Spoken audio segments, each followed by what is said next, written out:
Hi guys, welcome back to my YouTube channel. So നമ്മളൊരു സ്ഥലം വരെ പോവാണ്. അവിടെ റിപ്പ് ഫെസ്റ്റിവൽ ഉണ്ട്. ഇവിടെ കാനഡയില് സമ്മർ ആയി കഴിഞ്ഞാല് പല സ്ഥലങ്ങളിലായിട്ട് സ്കെഡ്യൂൾഡ് ആയിട്ട് റിപ്പ് ഫെസ്റ്റിവൽ ഉണ്ടാവും. അപ്പോ അവിടെ കുറെ ഫുഡ് നമുക്ക് എക്സ്പ്ലോർ ചെയ്യാം. അപ്പൊ ഞങ്ങളിന്ന് ഒരു സ്ഥലം വരെ പോവാണ്. വീടിന് തൊട്ടടുത്താണ്, ഏകദേശം ഒരു 4 to 6 കിലോമീറ്റർ ഉള്ളൂ. ഞങ്ങളവിടെ സ്ഥിരം പോകാറുള്ള ഒരു പാർക്കാണത്. അപ്പൊ ആ പാർക്ക് അവര് റിപ്പ് ഫെസ്റ്റിവലിന് വേണ്ടിയിട്ടുള്ള കാര്യങ്ങളൊക്കെ സെറ്റ് ചെയ്ത് വെച്ചേക്കാണ്. ആക്ച്വലി 3 days ആണ് അവിടെ ഉള്ളൂ. ഇന്ന് ലാസ്റ്റ് ഡേ ആണ് ആൻഡ് ലാസ്റ്റ് 2.5 hours ആണിത്. അപ്പൊ നമ്മള് ലാസ്റ്റ് അവറിലോട്ട് നമ്മൾക്ക് ജസ്റ്റ് ഒന്ന് ചെക്ക് ഇൻ ചെയ്യാൻ പോവാണ്, എങ്ങനെയുണ്ടെന്ന് അറിയാൻ വേണ്ടിയിട്ട്. ഇനിയിപ്പോ ഇവിടെ തീർന്നാൽ തന്നെ നമുക്ക് വേറെ സ്ഥലങ്ങളില് ഈ റിപ്പ് ഫെസ്റ്റിവൽ നടക്കുന്നുണ്ട്. അപ്പൊ നമുക്ക് അവിടേക്ക് ആയാലും നമുക്ക് പോകാൻ സാധിക്കും കേട്ടോ. അപ്പൊ നമുക്ക് റിപ്പ് ഫെസ്റ്റിവലിന്റെ വിശേഷങ്ങളിലോട്ടേക്ക് പോവാം. അവിടുത്തെ കാഴ്ചകളൊക്കെ കാണിച്ചു തരാം. റിപ്പ് ഫെസ്റ്റിവലിന് പേരുന്നുണ്ടെങ്കിലും ഇവിടെ നമുക്ക് പലതരത്തിലുള്ള ഫുഡ് എക്സ്പ്ലോർ ചെയ്യാം കേട്ടോ. മാത്രമല്ല പലതരത്തിലുള്ള സ്റ്റാളുകളും ഇവിടെ ഓപ്പൺ ആയിരിക്കും.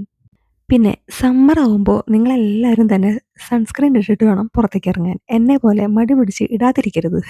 പ്രത്യേകിച്ച് പുറത്തിറങ്ങിയ പെട്ടെന്ന് തന്നെ ടാൻ അടിക്കുന്നവർ സൺസ്ക്രീനൊക്കെ മസ്റ്റായിട്ട് ഇങ്ങനെയുള്ള കൺട്രികളിൽ ഉപയോഗിക്കാം കേട്ടോ. ഇത് കണ്ടില്ലേ, നമ്മൾ എൻട്രി ചെയ്യുമ്പോൾ തന്നെ പലരും അങ്ങോട്ടേക്ക് ക്ഷണിച്ചുകൊണ്ടിരിക്കുക. ഇവരൊക്കെ ചെറുകിട ബിസിനസ് വ്യാപാരികളാണ് കേട്ടോ. ഇവിടെ ഇങ്ങനെ വന്ന് സ്റ്റാൾ ഇടുന്നതിന് പ്രത്യേക ഫീസും കാര്യങ്ങളൊക്കെ ഉണ്ട്. നമുക്കും വേണമെന്നുണ്ടെങ്കിൽ നമ്മുടെ ബിസിനസ്സിനൊക്കെ ഒന്ന് പ്രൊമോട്ട് ചെയ്യാൻ വേണ്ടിയിട്ട് ഇതേപോലൊക്കെ സ്റ്റാൾ അറേഞ്ച് ചെയ്യാൻ പറ്റും. പക്ഷെ അതിന് പ്രൊസീജിയറും കാര്യങ്ങളൊക്കെ ഉണ്ടെന്നുള്ളൂ.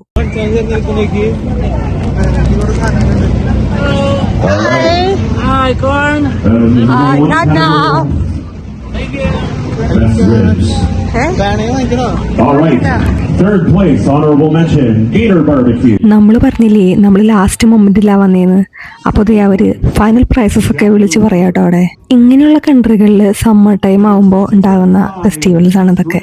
ഇതൊക്കെയാണ് അവർക്ക് വിന്റർ ആവുന്നതിന് മുൻപേ ഉള്ള ഒരു ഒരുക്കങ്ങൾ. കുട്ടികൾക്ക് കളിക്കാനുള്ള എല്ലാ സൗകര്യങ്ങളും അവിടെ തന്നെ ഉണ്ടായിരുന്നു കേട്ടോ. അതുകൂടാതെ സ്റ്റേജ് ഷോയും.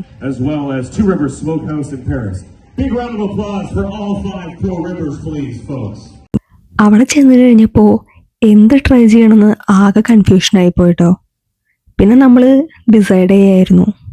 ചിക്കൻ ആണെന്നുണ്ടെങ്കിൽ എപ്പോഴും വീട്ടിൽ വാങ്ങിക്കുന്ന കാര്യമാണ്. പിന്നെ ബീഫ് റിബും പോർക്ക് റിബും. പക്ഷെ എന്തൊക്കെ പറഞ്ഞാലും ചിക്കൻ എൻ്റെ ഫേവറേറ്റാണ്. അതുകൊണ്ട് ചിക്കനും പിന്നെ വേറെ എന്തെങ്കിലും വാങ്ങിക്കാമെന്ന് വിചാരിച്ചേ.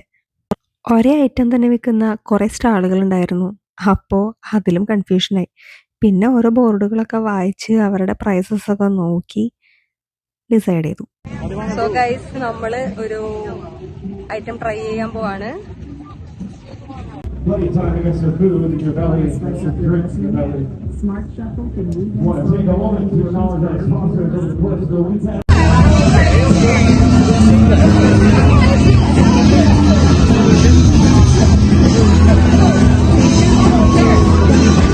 ഒരു ഐറ്റം ഓർഡർ ചെയ്യാൻ വേണ്ടിയിട്ട് ഇത്രയും വെയിലത്ത് സൺസ്ക്രീനും പരട്ടാണ്ട് ആകെ ടാൻ അടിച്ച് ഒരു 3/4 മണിക്കൂർ ഞാൻ വെയിറ്റ് ചെയ്ത് നിൽക്കുന്നത് ആദ്യമായിട്ടാട്ടോ.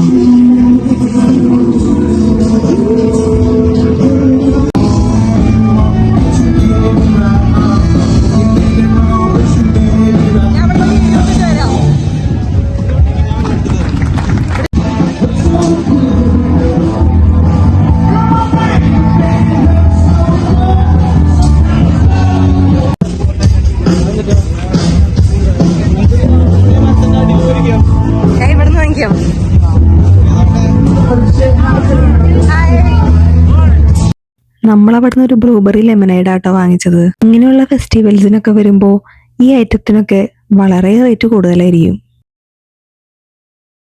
നമ്മൾ തിരക്കിൽ നിന്ന് ഒഴിഞ്ഞ് ഒരു പീസ്ഫുൾ ആയിട്ടുള്ള പ്ലേസ് കണ്ടുപിടിക്കാൻ വന്നേക്കാണ്. ഇവിടെ വ്ലോഗ് എടുക്കുന്നതാ. അവിടെ ഉണ്ട്.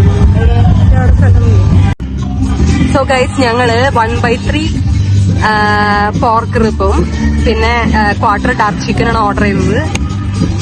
പിന്നെ ഒരു ബ്ലൂബെറിയുടെ ലെമനാഡും ഓർഡർ ചെയ്തിട്ടുണ്ട്. നമുക്ക് എങ്ങനെയുണ്ടെന്ന് നോക്കാട്ടോ.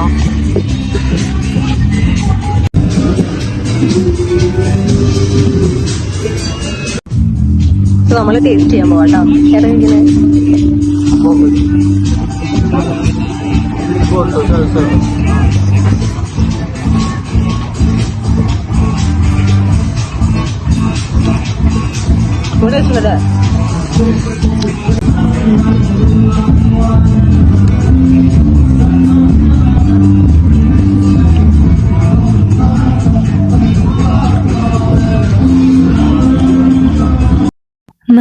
ഫുഡുകളെക്കാളും എനിക്ക് ഏറ്റവും പ്രിയം ഇങ്ങനത്തെ ഫുഡുകളാണ് കേട്ടോ.